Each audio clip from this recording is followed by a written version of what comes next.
اور کچھ اتنے کی تو ضرورت نہیں تھی، مہک ہر گریڈ میں نمایاں کامیابیاں حاصل کرتی آئی تھی۔ اگلے روز سے ہی مہک نے مختلف ملٹی نیشنل کمپنیوں میں اپنا سی وی ڈراپ کرنا شروع کر دیا تھا، اور پھر ابھی کچھ زیادہ دن ہی گزرے تھے۔ رابعہ کچن میں کام میں مصروف تھی جب مہک بڑی خوش موڈ میں ان کے گھر داخل ہوئی۔ یہ لو مٹھائی کھاؤ، میری بہت اچھی جگہ نوکری لگ گئی، مہک رابعہ کے منہ میں گلاب جامن دیتے ہوئے بولی۔ بہت بہت مبارک ہو، رابعہ بھی خوش دلی سے مبارک دینے لگی۔ اور کیسی ہے جاب؟ آج تو پہلا دن تھا، سٹاف بہت اچھا تھا۔ اب مہک اور رابعہ آپس میں اس کے آفس کے متعلق ہی باتیں کرنے لگی، اور مہک اسے پورے دن کی رودات سنانے لگی، کیونکہ اس کا آج آفس میں باقاعدہ پہلا دن تھا۔ انٹرویو وغیرہ تو وہ 3-4 روز پہلے ہی کلیئر کر چکی تھی۔ اور پھر آنے والے دنوں میں مہک اپنی نوکری میں مصروف ہو گئی۔ رابعہ کی شادی کے دن رکھے جا چکے تھے، وہ اپنی شادی کی تیاریوں میں مصروف ہو گئی۔ آنن فانن وقت کے گزرنے کا پتہ بھی نہ چلا۔ رابعہ شادی ہو کر سسرال چلی گئی۔ وہ جب بھی میکے آتی مہک سے ضرور ملاقات کرتی۔ مہک بھی اپنی جاب کی وجہ سے بہت مصروف ہو گئی تھی۔ 1 مہینے بعد مہک کی شادی تھی۔ اس بار رابعہ کا میکے آنا ہوا تو امی سے اسے پتہ چلا کہ مہک نے جاب چھوڑ دی، جس پر رابعہ کو حیرت ہوئی کہ مہک نے جاب کیسے چھوڑ دی۔ رات مہک کا آنا ہوا، مہک کافی خوشگوار لگ رہی تھی، جس پہ رابعہ اسے چھیڑنے لگی۔ بڑی خوش ہو، شراز سے شادی کی خوشی ہے۔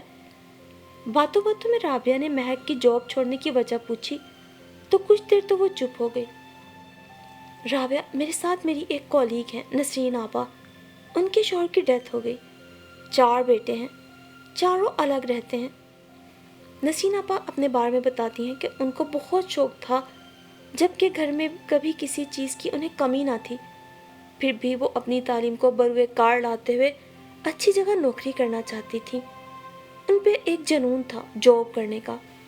بچے اگرچہ چھوٹے تھے اور گھر کو بھی ان کی ضرورت تھی، پھر بھی انہوں نے جاب کی ایسی ضد پکڑی اور اتنا ہنگامہ کھڑا کیا کہ بالآخر ان کے شوہر بھی ان کی جاب کے لیے مان ہی گئے۔